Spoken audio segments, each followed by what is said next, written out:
Call the member for Upper Hunter. Thank you, Madam Speaker.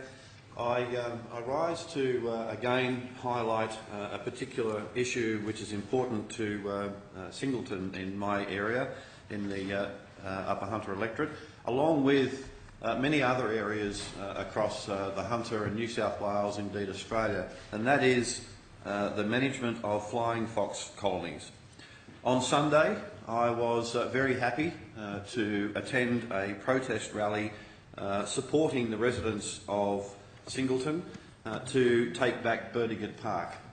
And at the outset, I would like to congratulate Councillor Ruth Rogers, Melinda Grant, Lee Pearce, Donna Saunders and Kelly Knight, the organisers of the protest. It was very successful in terms of its attendance. Hundreds of people turned up. It received wide media coverage through TV, radio and newspapers Australia-wide. And the reason I suspect that it did receive such attention from the media is because this issue, whilst highlighting the importance of the issue for Burdekin Park and Singleton, is a much wider issue and points to the absolute unnecessary red tape at both a state and federal level, and this needs to be dealt with sooner rather than later. We also had in attendance Mr Andrew McIntyre, the Regional Manager for the Office of Environment and Heritage, and I was pleased to see him there. I had a chat to him about the restrictions and how is it fair that the Singleton Council in this particular case, as the land owners and therefore land managers of the flying fox colony here, they are responsible, yet they've got to do it with effectively both their hands tied behind their back, and it makes it near impossible to take any effective measures to be able to manage flying fox colonies.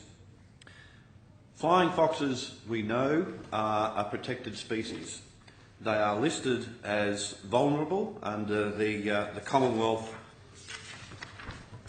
Environment Protection and Biodiversity Conservation Act 1999, and since that has happened, since the previous federal government back in 1999 got involved in such matters, it has made it nigh impossible for land managers, in this particular case the Singleton Council, to be able to effectively deal with what is might be a protected native species, but is quite often seen as an absolute utter pest in urban areas.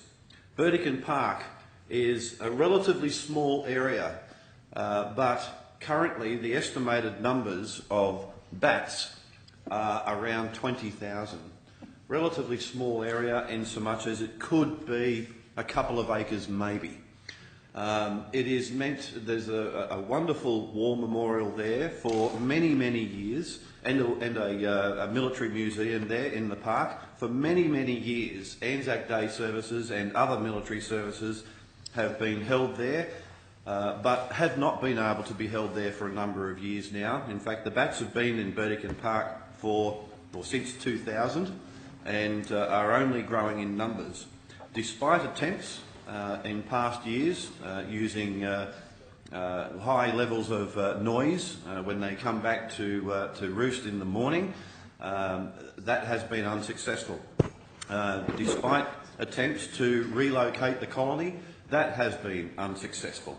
The federal government has knocked back previously attempts by council to be able to lock trees, saying that somehow that is not an acceptable management practice. Well, it's gotten to the point now where it must become an acceptable management practice because they are killing the park, they are killing the trees.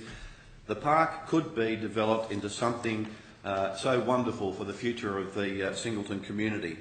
And on that basis, I said at the protest, and I'll reiterate here in the House, that given the bureaucratic processes that have effectively created a situation where council cannot effectively deal with the management of this particular colony, then I think it's only fair that the state and federal government look to consider providing some funding to the Singleton Council to be able to take back Burdekin Park.